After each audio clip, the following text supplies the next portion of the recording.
Beginning in 1990, GMC L-Van Safari models will be available with all-wheel drive, something new in the evolution of powertrain systems for light-duty trucks. In this program, we'll study how the system works, maintenance, troubleshooting, and service guidelines. All-wheel drive is made possible by integrating 5 major components: the front axle assembly, front propeller shaft, the rear axle, rear prop shaft, and a special new transfer case, the Borg Warner 4472. Before we look at the key components, let's explain what we mean by all-wheel drive. Briefly, it's a powertrain where all 4 wheels power or propel the vehicle 100% of the time. All-wheel drive divides or balances drive torque proportionately to each axle. You'll be familiar with the mechanism for splitting torque between the wheels and axles, a differential. Or should we say, 3 differentials. One in each of the axles, front and rear. And a third differential between the axles, here in the transfer case.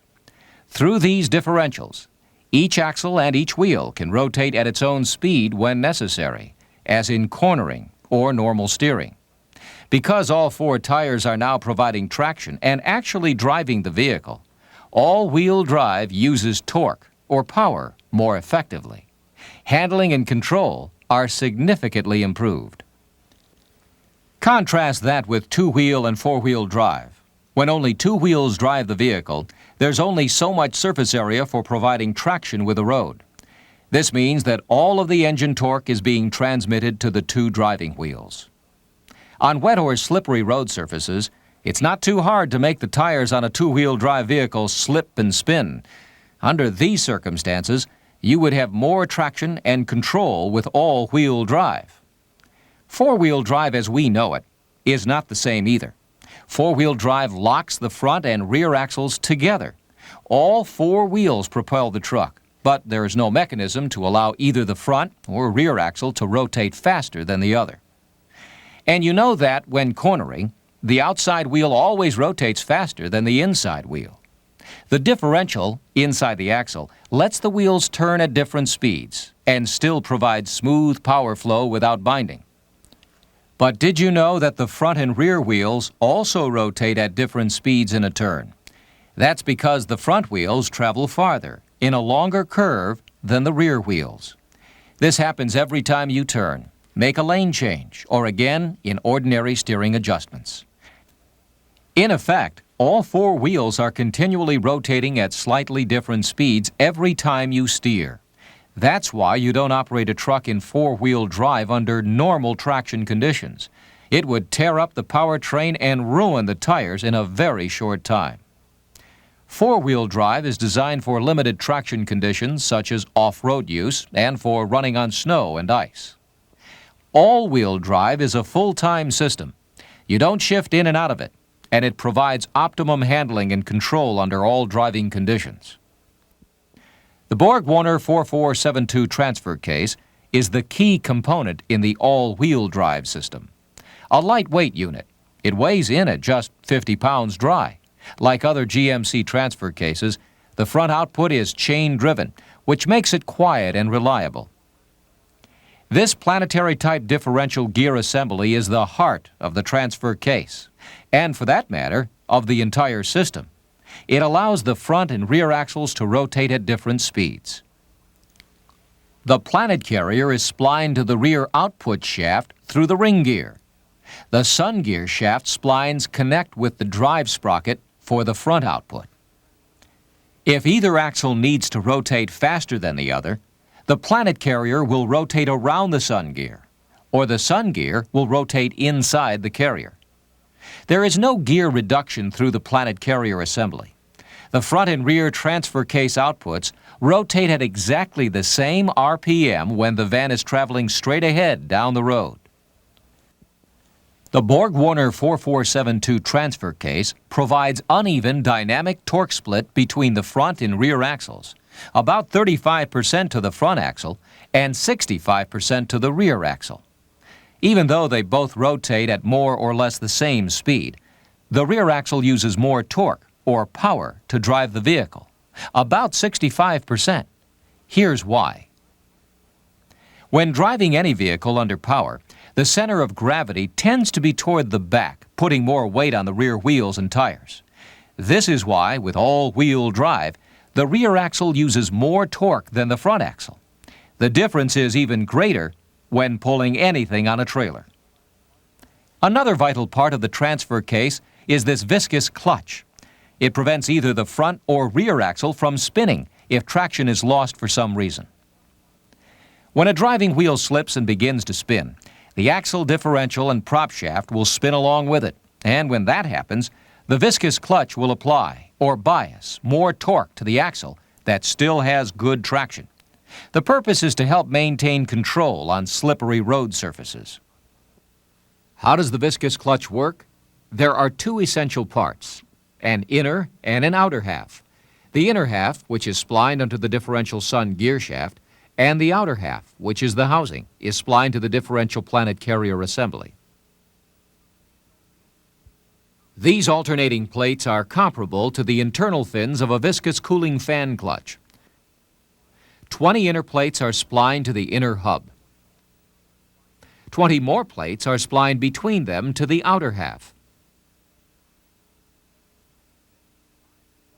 Thick, high-viscosity silicone fluid fills the clutch and flows through the openings in the plates. It is so thick, in fact, that it offers physical resistance when the inner and outer halves of the clutch try to rotate relative to each other. So if the front tires break loose and begin to spin, the inner clutch plates will drive the outer clutch plates and transmit more torque to the rear tires. And because the rear tires are not spinning, the resistance of the clutch prevents the front tires from spinning too. The clutch works the same way in reverse if the rear tires break loose. The result is somewhat similar to a positraction rear axle.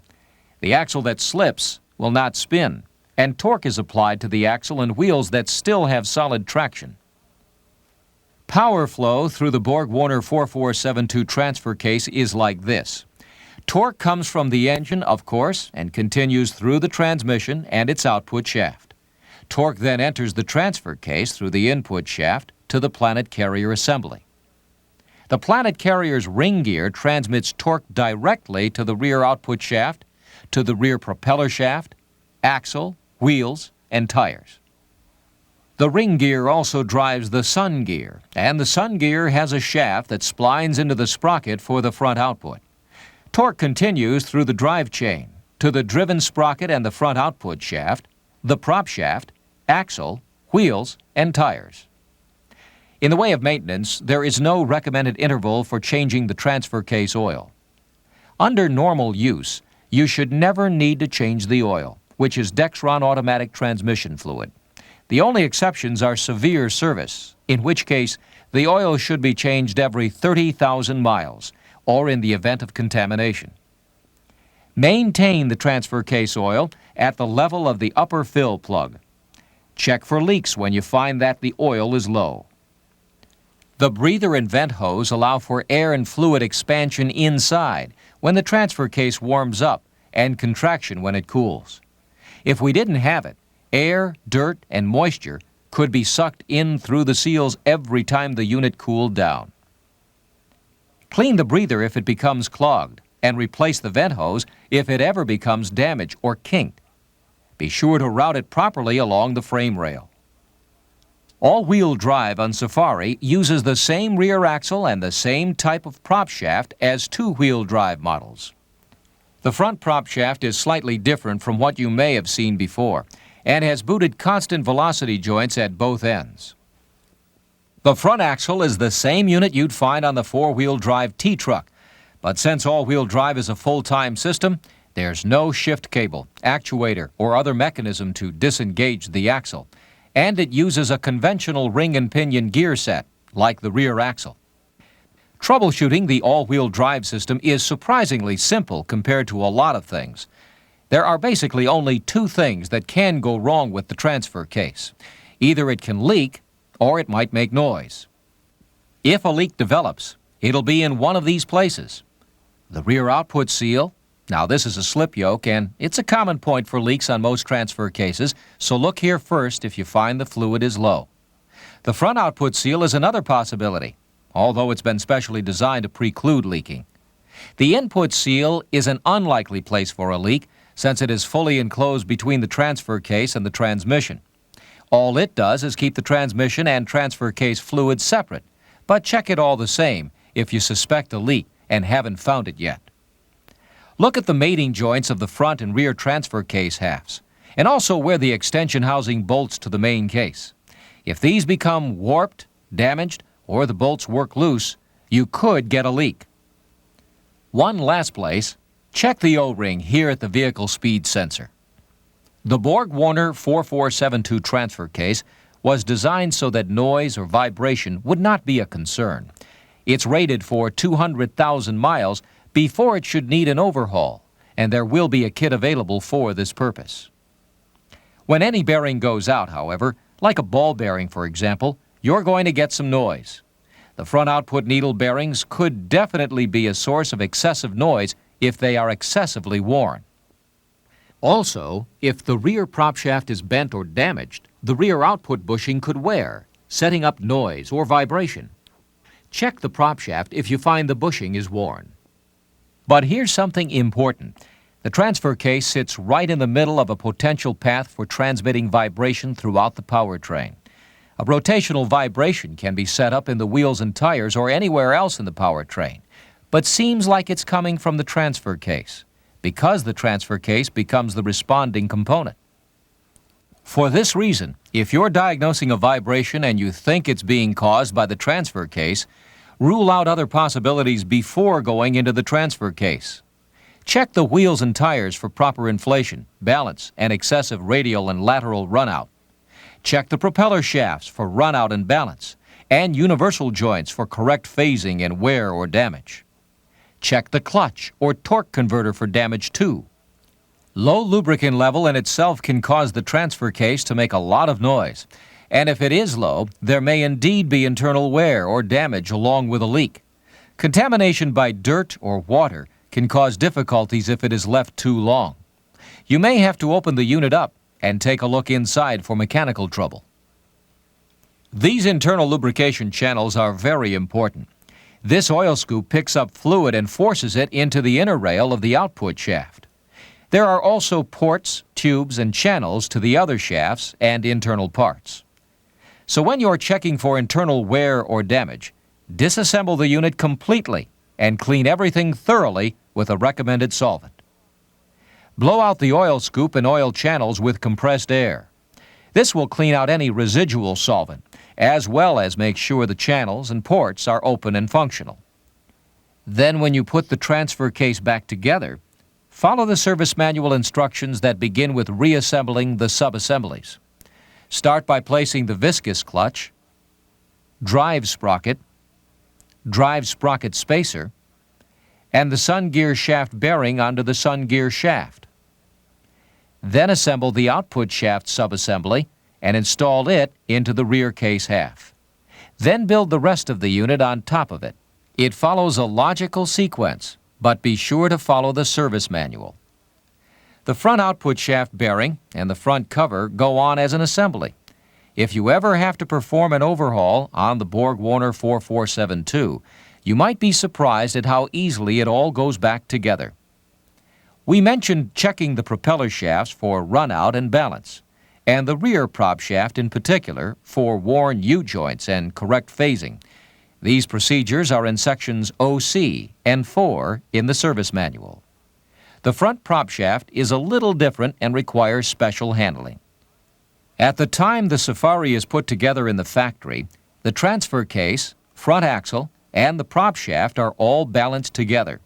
The high spot on the front axle companion flange will be matched to the propeller shaft 180 degrees from its high spot. These markings indicate the mating points of the prop shaft flange to the companion flange. Whenever you disconnect the front prop shaft or service the axle, they have to go back together exactly this way. The same goes for the transfer case. Match the markings on the front output flange to the prop shaft flange. If you don't see the markings before taking the whole assembly apart, make a paint mark so it does get reassembled correctly. If you ever have to replace an entire transfer case, the new or rebuilt unit will also have the high point marked on the front output flange. Because the Safari is unusually sensitive to rotational vibration, damage to the front prop shaft, seals, boots, CV joints, or the tube itself likewise requires replacement of the entire front prop shaft assembly.